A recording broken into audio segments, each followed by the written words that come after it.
Nos encontramos en el Salón de Actos de la Escuela de Magisterio de la Universidad de Valladolid, donde está teniendo lugar estos días este Congreso Internacional de Educación Mediática en Competencia Digital. Estamos con uno de los codirectores, con Alfonso Gutiérrez, que nos da precisamente los detalles de lo que está teniendo lugar no solo en este Salón de Actos, sino como hemos podido observar en las distintas aulas y en esas reuniones de grupo. Buenos días. Hola, buenos días. ¿Qué un poco se está debatiendo en este momento? ¿Cómo marcha el Congreso? Pues ¿Y qué primeras conclusiones podemos sacar del mismo?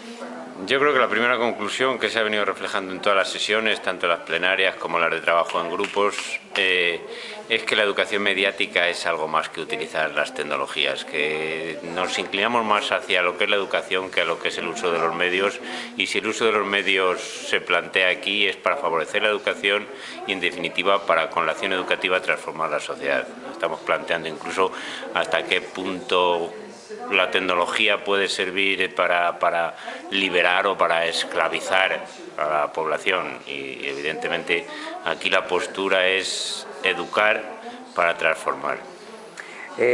Son unas jornadas de debate, también reuniones de grupo de todo el Congreso. Ese apoyo de la tecnología en la educación, esas primeras conclusiones, pero en general ¿la gente está usando en las aulas la tecnología? La gente puede usar más o menos los ordenadores en las aulas, puede utilizar un blog como recurso didáctico, pero es algo que aquí ya no nos planteamos, por así decirlo. Eso se da casi por supuesto, y aquí lo que tratamos en este congreso no es de tecnología educativa, sino de educación para los medios, educación mediática o alfabetización mediática, que también consideramos digital, en el sentido de capacitar al individuo para el uso de los medios, no solo como recurso de aprendizaje, sino fuera de la escuela, para que haga un consumo crítico de productos mediáticos, para que sepa qué postura tiene que seguir en una red social o qué peligros corre el uso de Internet. Cualquier cosa, pero no simplemente el puro manejo de la tecnología. Muchas veces hablamos de nativos digitales, los que tenemos niños en la ESO, en primaria o en infantil. ¿Qué alumnado se está incorporando de una forma más efectiva al uso de los medios y que también le beneficie de cara a su formación? Bien, si partimos de la división que hace Prensky de nativos digitales o inmigrantes digitales, yo creo que lo que nosotros como educadores de los medios podemos aportar a los nativos digitales es la reflexión necesaria que estamos reivindicando sobre el mundo mediático, porque muchas veces se dice, yo creo que demasiado alegremente, que los niños saben más que el profesor de nuevas tecnologías. Los niños podrán saber manejar un mando a distancia, pero los niños no tienen la misma capacidad de reflexión que un adulto sobre los contenidos mediáticos, no tiene la misma capacidad de análisis sobre cualquier tipo de mensaje. Y eso yo creo que es lo que la escuela debe aportar. Yo muchas veces me quejo de que mi dinero público se está malgastando si la escuela se dedica a hacer usuarios, consumidores de productos tecnológicos. Y al final, cuando vienen aquí a la universidad los alumnos y les preguntas qué han hecho referido a medios en el instituto, en la escuela, coincide que han estado manejando programas que no hacen más que dejar dinero a una empresa y crear futuros clientes de una determinada empresa, y esa no es la función de la escuela. Eso para mí es malgastar el dinero público. El año pasado ya se incorporaron esos mini portátiles también en quinto y en sexto de lo que era la educación primaria.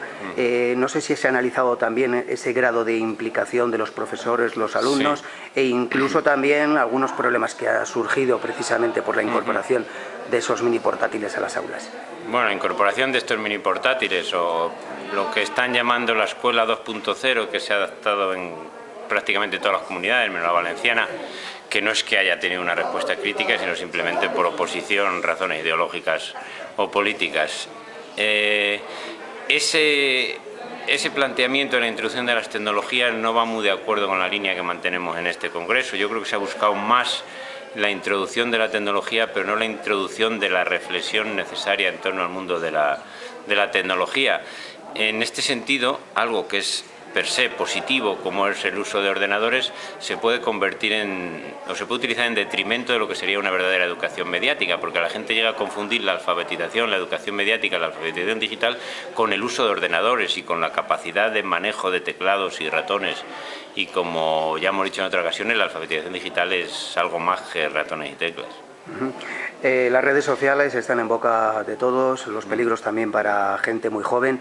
No sé si también ha sido objeto de debate un poco en lo largo del Congreso o lo va a ser todavía en lo que queda del mismo. Sí, sale todo tipo de temas y sale incluso ayer Divina Meix, que viene de la Universidad de la Sorbona, de Francia, planteaba, y ella trabaja en organismos europeos para el desarrollo de la alfabetización mediática, planteaba que muchas veces el enfoque proteccionista de la necesidad de que se plantea de proteger a los niños ante los medios, aunque no sea de lo más actual y estoy un poco trasnochado, suele servir para que los políticos reaccionen, para conseguir subvenciones, para conseguir proyectos.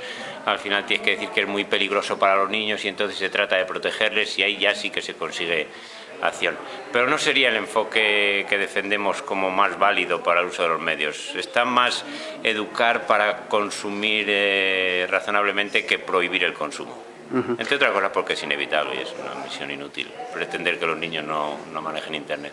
Los que estamos en la docencia a nivel universitario y hablamos todos los días con los alumnos, les preguntamos si consumen radio, si consumen prensa, si consumen televisión.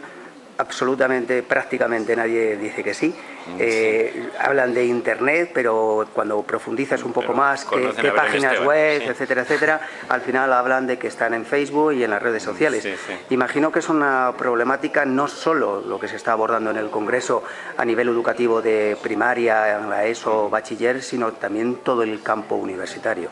Sí, no solo la educación formal, se considera el papel de la educación formal desde educación infantil a la terciaria o los posgrado, pero también se considera el papel que juegan los propios medios en la educación mediática, el papel que pueden jugar asociaciones de vecinos, ONGs, cualquier asociación que se preocupe mínimamente de la educación tiene que considerar que la educación adecuada para la sociedad en que vivimos tiene que ser una educación mediática, no específicamente un tipo de educación, sino mediática como característica de la educación necesaria para el siglo XXI. La tecnología también apoyo de los padres, un poco esa relación con los medios, las plataformas, los medios, con los centros de enseñanza y las plataformas que estos centros están implementando para también tener un contacto fluido a nivel de tutorías, a nivel de ampliación de información a los padres, apuntes, etcétera. ¿Cómo está Segovia o cómo está Castilla y León preparada a nivel de los centros de enseñanza en cuestión de ese tipo de plataformas? ¿Cómo ha evolucionado en estos últimos años? Hombre, yo creo que las nuevas tecnologías sí que han llegado a favorecer la gestión de los centros y en algunos incluso tienen dispositivos tipo PDA para comunicación directa con los padres de los alumnos en casos de que falten o haya que dar alguna notificación para pasar lista, pero bueno, eso sería un uso de las TIC para la gestión escolar, que es uno de los usos que se da a las TIC en educación. Otro uso sería el de recursos didácticos, que es más exclusivo del profesor y de los alumnos en entornos escolares, y había un tercer aspecto que hay que considerar en la educación y los medios, que sería el que estaría más cerca de educación mediática, que es considerar a los medios como agentes educativos y saber que están influyendo en los alumnos, y ahí es donde de verdad se necesita la colaboración de padres y profesionales de la educación, maestros o de cualquier otro tipo. Ver qué tipo de hábitos de consumo tienen, qué tipo de medios utiliza, dónde se mueven los niños y qué influencias educativas está recibiendo tanto de los padres como de los propios medios como de los profesores. Cuando hablamos de dispositivos, cuando hablamos de medios, hablamos también de privacidad de datos, de la privacidad de la imagen. ¿Cómo se ha analizado precisamente ese contexto dentro de este congreso? Pues no sé si ha tocado en alguno de los ejes, pero vamos, no estaría dentro de las líneas fundamentales del Congreso en el sentido de lo que es el derecho de autor o copyright, más bien el derecho del individuo a que no se utilicen sus datos Me refería justo de forma errónea.